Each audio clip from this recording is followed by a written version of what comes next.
मत जाइए, आज सीखेंगे हम cut cut cut pruning bougainvillea की।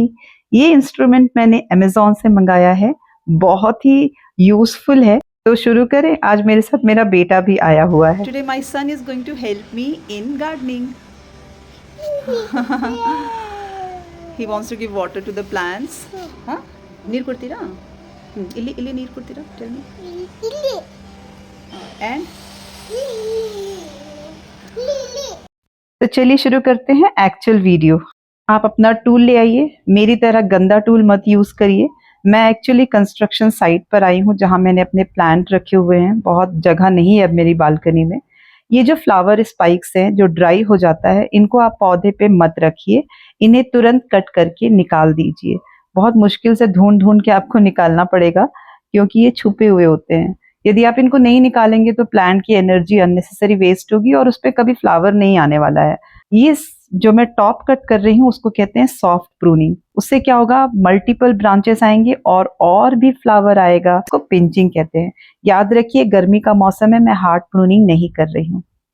अब उनके लिए जो बोगनवेलिया को कटिंग से लगाना चाहते हैं, आप इस इमेज को पॉज करके देख लीजिए, बहुत ही यूजफुल इंफॉर्मेशन आपको मिल जाएगा। अदरवाइज यदि आप सुनना चाहते हैं तो कटिंग आप वो लीजिए जिसमें जो बहुत ज़्यादा हार्ड ना हो, बहुत पुराना कटिंग ना हो, बहुत फ्रेश कटिंग ना हो, और उसमें कम से कम 5-6 नोट्स हों। और कटिंग मल्टीपल लगाइए क्योंकि ज़रूरी नहीं है कि आपका सक्सेस रेट एक ही कटिंग में लग जाए। कम से कम 5-6 कटिंग आप ले लीजिए। मेरा यकीन मानिए, मैं 10 साल से गार्डनिंग कर रही हूँ, पर मेरा जो सक्सेस रेट है ना वो सिर्फ 50% ही है। सॉइल मिक्सचर, जो फैंसी लोग हैं वो ये वाला इमेज पॉज करके देख लीजिए। जो देसी लोग हैं वो मेरी तरह गार्डन सॉइल 30%, 40% सैंड या परलाइट, 20% कंपोस्ट एंड 10% कोकोपीट मिलाकर अच्छे से मिक्स कर लीजिए। आप नीम केक पाउडर या फिर टी लीव्स, सूखा हुआ जो यूज किया हुआ टी लीफ होता है ना, वो आप यूज कर सकते हैं अपनी कटिंग को लगाने के लिए।